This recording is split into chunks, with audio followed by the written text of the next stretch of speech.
पूर्व प्रधानमंत्री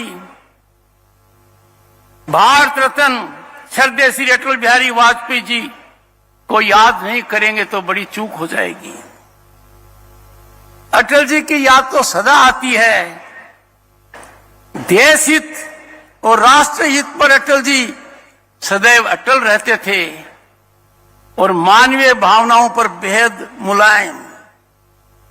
मुझे याद है 1990 का वो कालखंड। केंद्रीय मंत्री के रूप में मैं यूरोप गया था, एक संसदीय दल का नेतृत्व कर रहा था। मेरा परम सौभाग्य था कि उस दल में सम्मानीय अटल बिहारी वाजपेयी थे। कितना ज्ञान मुझे उस समय मिला। उन्होंने 3 नए राज्य छत्तीसगढ़, उत्तराखंड एवं झारखंड इस देश को भेंट दी। राजनीति में कैसी सर्जरी की, किसी को दर्द नहीं हुआ, किसी को पीड़ा नहीं हुई। सहज तरीके से यह संभव हो गया। आज मैं उनको नमन करता हूं। आपने एक बहुत बड़ी मिसाल कायम की है माननीय मुख्यमंत्री जी। आपने पड़ोसी राज्य के मुख्यमंत्री को बुलाकर एक बड़ा मापदंड हासिल किया है। मध्य प्रदेश के मुख्यमंत्री यहां मुख्य अतिथि के रूप में जब उद्घाटन करते हैं तो हमें याद आता है कि अटल जी ने जो कारीगरी की उसमें कहीं दर्द नहीं था, भाईपन था, भाईचारा था। अगले साल, क्योंकि शताब्दी के शुरुआत में आपका उदय हुआ था, अगले साल छत्तीसगढ़ अपने स्वर्ण युग में प्रवेश करेगा। इसका सुखद समन्वय भारत के अमृतकाल के साथ हो रहा है। काल के चक्कर के साथ जब हम आगे बढ़ते हैं तब हमें हमारे गौरवपूर्ण और गरिमाई विरासत को नहीं भूलना चाहिए। ये मौका है, ये अवसर है हमारे जननायकों एवं महापुरुषों को याद करना, उनका चिरंतन करना, उनका स्मरण करना। आज जब हम अमृतकाल मना रहे हैं, मुझे इस बात का गर्व है और आपको भी है। जिन लोगों ने आजादी में योगदान दिया उनको दूर दूर जाकर हम नमन कर रहे हैं, उनको पहचान रहे हैं। उन्होंने जो देश के लिए किया हम सब नतमस्तक हो रहे हैं। और बदलाव देखिए कितना सार्थक है, कितना गहरा है। नेताजी सुभाष बोस का कर्तव्य मार्ग पर प्रतिमा के साथ सम्मानित किया जा रहा है। याद कीजिए पहले वहां किसकी स्टैच्यू थी। भारत के लौह पुरुष सरदार पटेल के एकता और अखंडता के अथाह प्रयत्नों को स्टैच्यू ऑफ यूनिटी में नवाजा गया है। इसी धरती ने भी भारत संग्राम के, स्वतंत्रता संग्राम के एक बड़े योद्धा भगवान बिरसा मुंडा जी के रूप में एक ही ऐसे ही विरल महापुरुष की भेंट दी। और इनके साथ अनेक थे। वीर नारायण सिंह जैसे कई धरती पुत्र दिए जिन्होंने कठिन परिस्थितियों में, विषम हालात में स्वतंत्रता की ज्योति को जिंदा रखा। हमें इन सभी महापुरुषों का और उनके सिद्धांतों का अविरल स्मरण रहना चाहिए। आज भारत अपने महान सपूतों के सम्मान में पराक्रम दिवस नेताजी को याद करते थे और जनजातीय दिवस बिरसा मुंडा जी और अनेक को याद करते हुए हर वर्ष मना रहा है। इन महापुरुषों ने निस्वार्थ भाव से राष्ट्र की सेवा की, समाज की सेवा की, समाज के लिए समर्पण रहे और निस्वार्थ भाव सेवा का अभिन्न अंग है। भाइयों और बहनों, इस मौके पर आपको मैं चिंतन और मंथन के लिए भी आग्रह करूंगा। आपके समक्ष में मेरी एक चिंता बताऊंगा। निस्वार्थ सेवा निस्वार्थ होनी चाहिए। निस्वार्थ सेवा में कोई स्वार्थ नहीं होना चाहिए। पर यदि निस्वार्थ सेवा के नाम पर या इसकी आड़ में लुभावने माध्यमों से सिर्फ दिलों तक पहुंचने का प्रयत्न नहीं होता, पर हमारे दिल में जो हमारी श्रद्धा है उसको परिवर्तित करने का प्रयास किया जा रहा है। आपको चिंतन करना चाहिए, चिंता करनी चाहिए, मंथन करना चाहिए। हमारी संस्कृति हजारों साल पुरानी है। एक तरीके से उस पर प्रहार है। आस्था परिवर्तन का घिनौना और घृणित क्रिया संपन्न हो रहा है, और यह एक मायने में हमें सजग रहने की आवश्यकता है। संस्थागत तरीके से हो रहा है, धन बल के आधार पर हो रहा है, एक उद्देश्य के लिए हो रहा है। भोलेपन का फायदा उठाया जा रहा है, भ्रांतियां फैलाई जा रही हैं। ऐसी ताकतों को, भारत की आत्मा को जीवंत रखने के लिए, शुद्ध रखने के लिए अविलंब कुठित करना, इसकी ज्वलंत आवश्यकता है।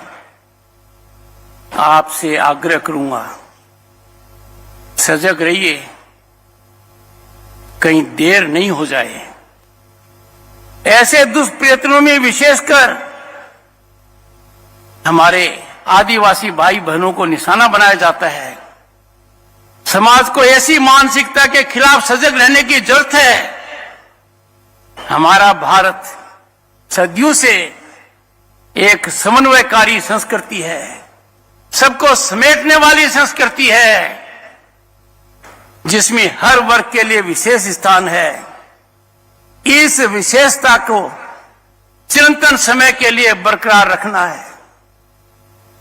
इस राज्य के युवाओं के लिए चिंता का एक और कारण है, जिस पर सरकार बहुत ध्यान दे रही है।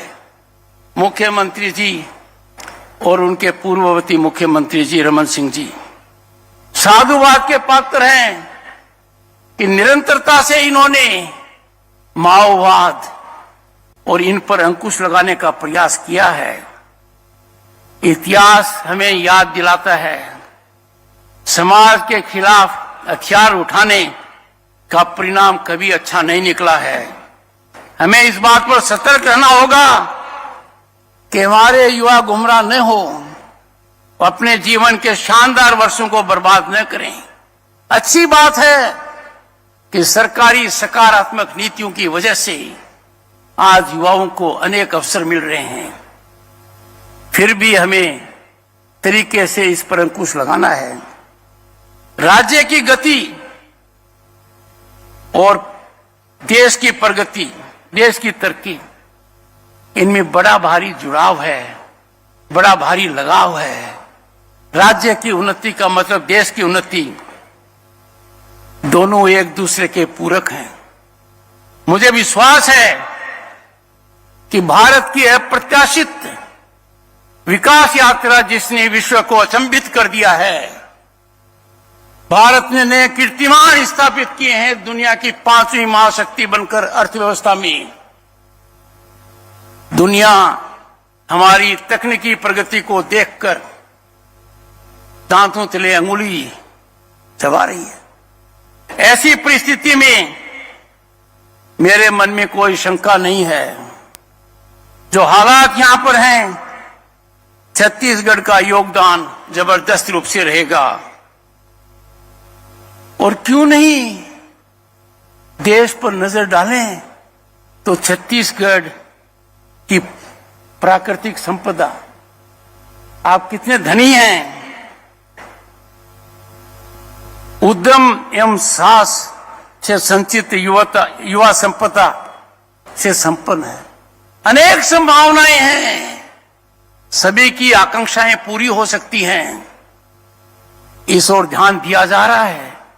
नतीजे भी अच्छे आ रहे हैं, पर गति लाने की और भी आवश्यकता है। यहां की खनिज संपदा जैसे बस्तर का लौह अयस्क, कोरबा का कोयला, मैनपाट की बॉक्साइट आज भारत के औद्योगिक विकास की प्राणवायु हैं। आपको जानकर अच्छा लगेगा, भारत जहां दुनिया की 1/6 आबादी रहती है, उसमें तकरीबन 25% इस्पात आवश्यकताओं को पूरा कर रहा है आपका छत्तीसगढ़। इस भूमि को धान का कटोरा कहा जाता है। आज राष्ट्र के विकास में अग्रणी भूमिका निभा रहा है, और छत्तीसगढ़ की ताकत है कि आज भारत की खाद्य सुरक्षा में अभूतपूर्व योगदान आपके यहां से आ रहा है। चूंकि हम भारत के विकास में राज्यों की भूमिका के बारे में बात कर रहे हैं, एक बात पर जरूर ध्यान दूंगा और आपको भी आग्रह करूंगा, राज्य का हित राष्ट्रीय दृष्टिकोण से देखना पड़ेगा। राज्य का हित राष्ट्र हित से अलग नहीं हो सकता। राज्य और राष्ट्र एक हैं। यह विचार राज्य नीति निर्माण की आधारशिला यहां बन गई है। मैं माननीय मुख्यमंत्री जी को बधाई देता हूं। भाइयों और बहनों, ज्यादा समय दूर नहीं है, हम संविधान दिवस के नजदीक हैं।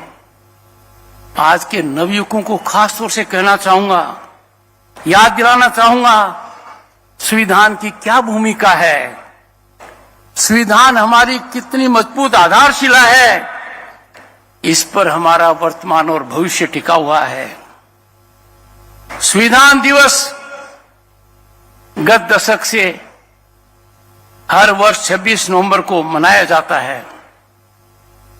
एक ही कारण है, देश के हर नागरिक को, खासकर नवयुवकों को संविधान की अहमियत और ताकत को एहसास करना चाहिए। साथ ही हमें स्वतंत्रता सेनानियों को नमन करने के लिए प्रेरित होना चाहिए। इस संविधान के आदर्शों को सुरक्षित करना हमारी मौलिक जिम्मेवारी है, क्योंकि हमारे मौलिक अधिकारों का संरक्षण, सर्जन संविधान की ताकत की वजह से हो रहा है। हमारे संविधान से खिलवाड़ करने का किसी को अधिकार नहीं है, और ऐसे हर कुप्रयास को हमें कुंठित करना चाहिए। एक समय था, दुखदायी समय था, किसी ने प्रधानमंत्री के पद पर रहते हुए देश में आपातकाल लगा दी, संवैधानिक रास्ते से भटक गए। 21 महीने तक देश में मौलिक अधिकारों पर विराम लग गया। न्यायालय में जाने का रास्ता अवरोध कर दिया गया। हालत इतने भयावह थे 1975 और 77 में कि प्रजातांत्रिक मूल्य कहीं नजर तक नहीं आ रहे थे।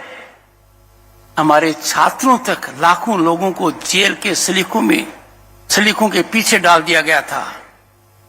पत्रकारिता की आजादी नहीं रही थी। पूरे राजनीतिक वर्ग को निर्वासित कर दिया गया।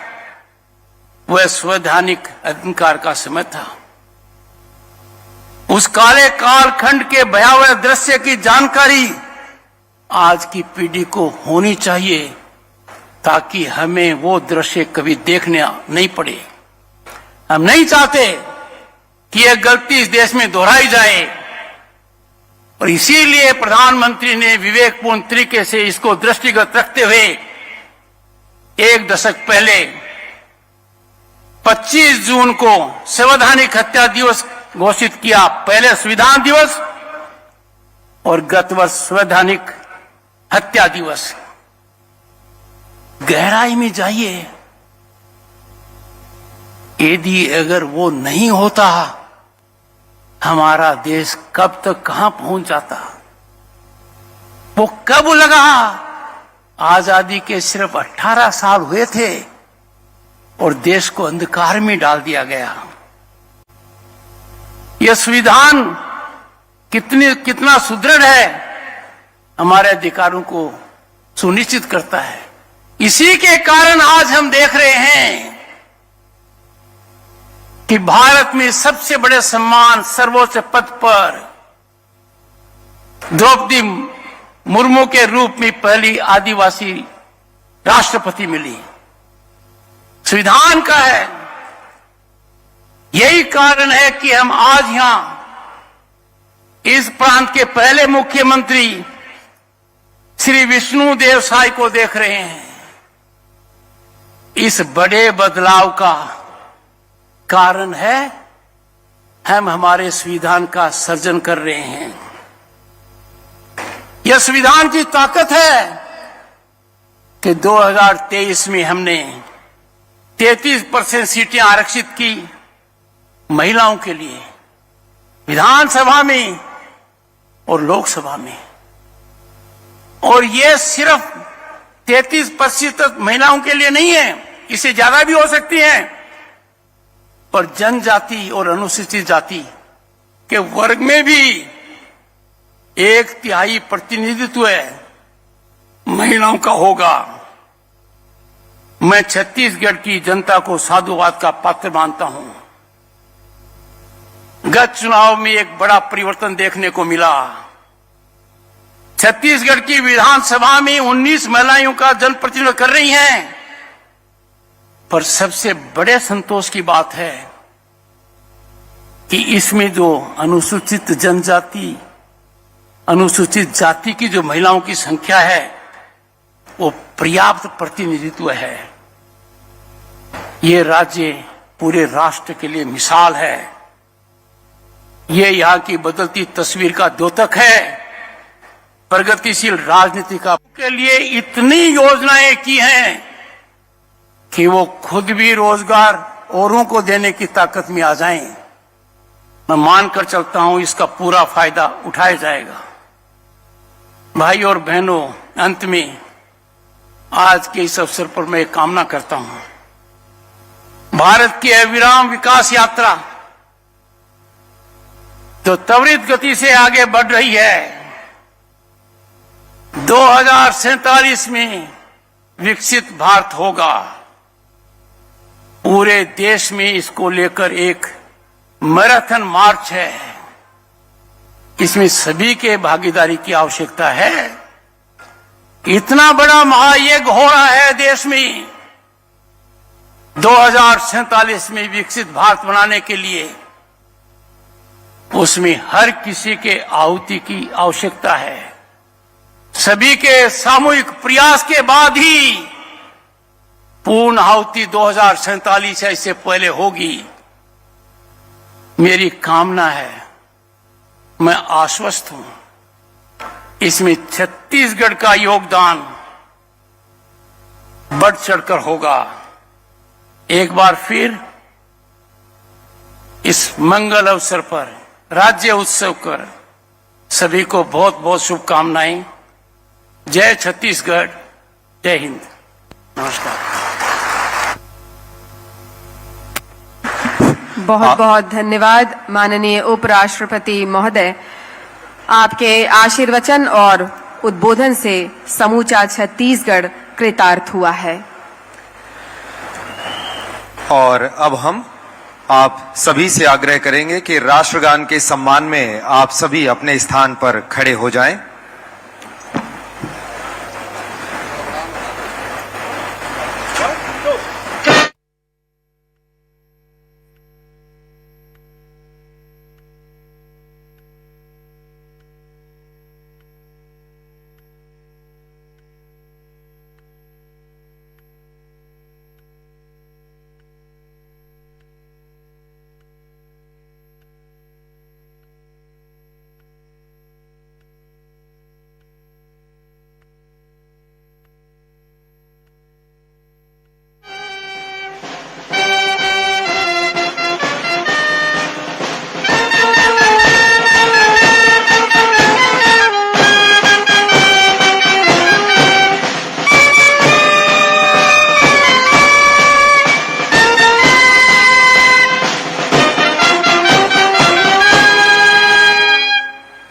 धन्यवाद। और अब सम्मानीय अतिथियों के प्रति हम आभार व्यक्त करते हैं और इस आयोजन में राज्य अलंकरण के पश्चात सांस्कृतिक प्रस्तुतियां भी इसी मंच पर होनी है।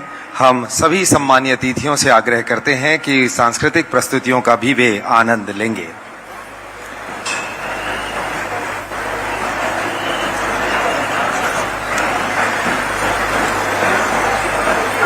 हमारे पर ये अब बड़ सौभाग्य की बात है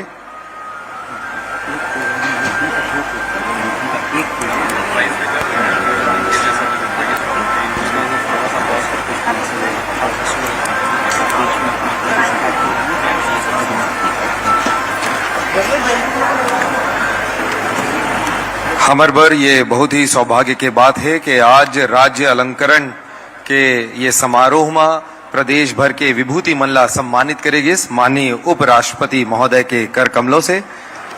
और अब हम आपको बता दें कि राज्योत्सव 2024